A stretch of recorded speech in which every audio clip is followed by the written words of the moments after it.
અંકલેશ્વર નગરપાલિકાની સામાન્ય સભામાં આજે ભારે રાજકીય હાઈડ્રામા સર્જાયો હતો.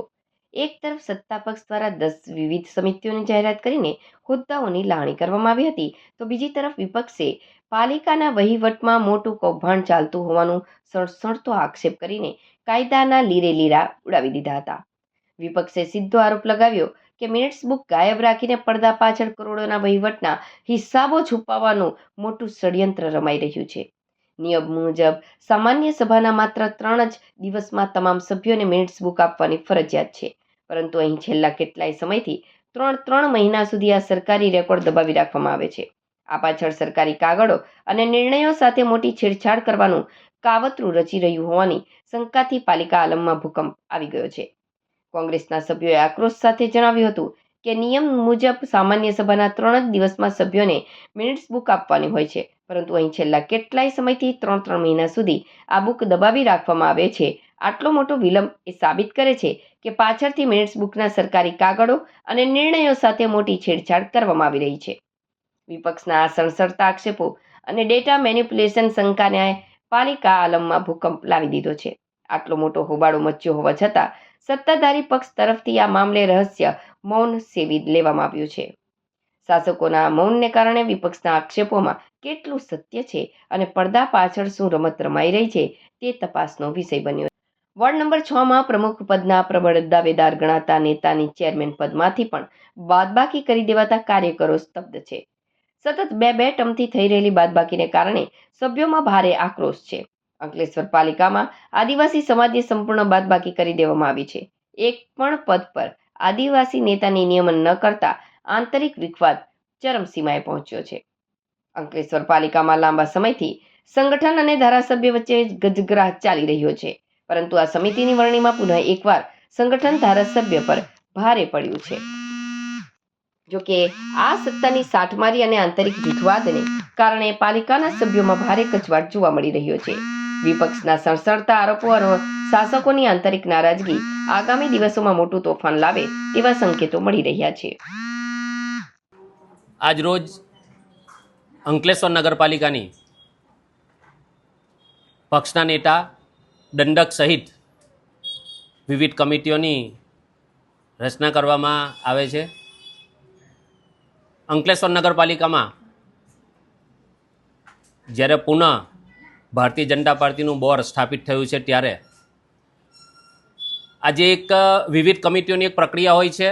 વિવિધ કમિટીઓના જે અધ્યક્ષ હોય છે તેમની નિમણૂક કરવાની પ્રક્રિયા આજે પૂર્ણ કરવામાં આવે છે. એના ભાગરૂપે ગુજરાત પ્રદેશ ભારતીય જનતા પાર્ટીના મવડી મંડળ અને ભરૂચ જિલ્લા ભારતીય જનતા પાર્ટીના મવડી મંડળ પરામર્શ કરીને આજે સૌ ચેરમેનશ્રીઓના પક્ષના નેતા અને દંડકશ્રીના નામ આજે નક્કી કર્યા છે.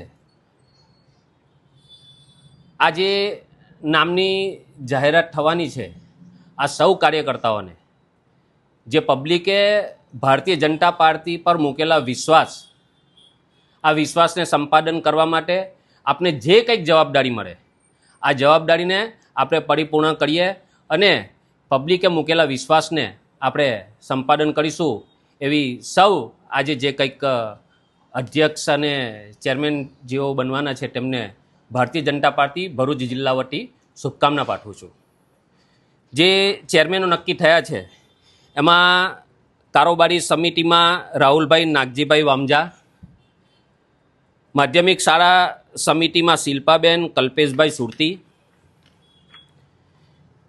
ડિસ્પેન્સરી સમિતિમાં દીક્ષિતાબેન કેયુરભાઈ રાણા, રિક્રિએશન એટલે બાગ સમિતિ છે એમાં હેતલબેન મિનેશકુમાર ગાંધી, હેલ્થ એન્ડ સેનિટેશનમાં નરેન્દ્રભાઈ ગણપતભાઈ પટેલ, લાઇટ કમિટીમાં મનીષાબેન હેમંતભાઈ પટેલ, વોટર વર્ક્સ સમિતિમાં વિશાલભાઈ વિજયભાઈ ચૌહાણ, વાહન સમિતિમાં અંકિતભાઈ ચિમનભાઈ રાઠોર, ડ્રેનેજ સમિતિમાં સંદીપભાઈ જયમલભાઈ પટેલ અને જે એપીએમસી સમિતિ આવે છે એમાં અમીષાબેન સુનિલભાઈ પટેલની વરણી આજરોજ કરવામાં આવે છે. સૌ આત્મીય કાર્યકર્તાઓને, કોર્પોરેટરોને ખૂબ ખૂબ શુભેચ્છાઓ. આજે અંકલેશ્વર નગરપાલિકા સભાખંડની અંદરમાં જનરલ બોર્ડનું આયોજન કરવામાં આવ્યું હતું. એ જનરલ બોર્ડની અંદરમાં 1 થી 15 સુધીના કામો હતા. એ કામોની અંદરમાં ખાસ અગત્ય કરીને ચેરમેનોની વરણી અને હિસાબ અને તેમજ નગરપાલિકાના વિરોધ પક્ષના સભ્યો 11 જણા ચૂંટાયા છે તેમના માટેની કેબિન માટેની એક ચર્ચાઓ વિચારણાઓ હતી. તેમાંથી 1 નંબરના કામની અંદર મિનિટ્સ બુકની અંદરમાં અમે એક સુધારો આપ્યો છે કે ભાઈ મિનિટ્સ બુકની અંદરમાં જે કંઈ જે બોર્ડ બેસેલી હોય તેના તમામ કામોની યાદી તમારે આરસીએમમાં પહેલાં એસડીએમમાં મોકલતા, એસડીએમ સાહેબની અંદર કચેરીમાં મોકલતા હતા, હવે આરસીએમ કચેરીની અંદર 3 દિવસમાં મોકલવાની હોય છે. અને જે 7 દિવસોની અંદરમાં તમામ સભ્યોને આ એજન્ડાની કોપી મોકલવાની હોય. આ લોકો આવું કરતા નથી અને 3 મહિના સુધી આ લોકો આ મિનિટ્સ બુકને દબાવી રાખે છે. કાળા ધોળા કરવા માટેનો આ સીધો જ લિટિગેશન થાય છે. પણ એમણે કાયદેસર અમોને 7 દિવસની અંદરમાં આ એની માહિતી પૂરી એજન્ડાની કોપીની માહિતી પૂરી કરવી પડે. નંબર 2ની અંદરમાં હિસાબીનો હિસાબ હતો. તે હિસાબની અંદરમાં વાર્ષિક, ત્રિમાસિક હિસાબ અને વાર્ષિક હિસાબ. તે વાર્ષિક હિસાબની અંદરમાં અમારા પાસે 260 કાયમી કર્મચારીઓ છે અને બહારથી લીધેલા 360 છે. આ એનું પગારને બેનું લખાજોખા કરતાં જો કાયમી કર્મચારી તમારા પાસે હોય તો તેના 10% વધારા લેવાનો અધિકાર નગરપાલિકાને છે. પણ તેનાથી વધુ જે વાલાદવાલાની નીતિ અપનાવી અને પોતપોતાના માણસોને ગોઠવવા માટેનો પ્રયત્ન કરેલો છે અને તેની અંદરમાં સરકારી તિજોરી એટલે નગરપાલિકાની કોઈ તિજોરી ઉપર બહુ મોટું ભારણ પડેલું છે. તેના માટે અમે અમને અવગત કરાવ્યા છે અને જાગૃતતા આપી છે. અને જે મિટિંગ જે ચેરમેનની કમિટીની વરણી થઈ છે 4 થી 13 સુધીની અંદરમાં અમે કીધું કે પારદર્શિકતાના હિસાબે અમારા સભ્યોને પણ સમાવેશ કરવામાં આવે કે જેનાથી આ જે કંઈ કામો થતા હોય તેના પારદર્શિકતા દરમિયાન અમે પણ જાણી શકીએ અને તમારા સાથે તમને આ બાબતમાં અવગત કરાવી શકીએ.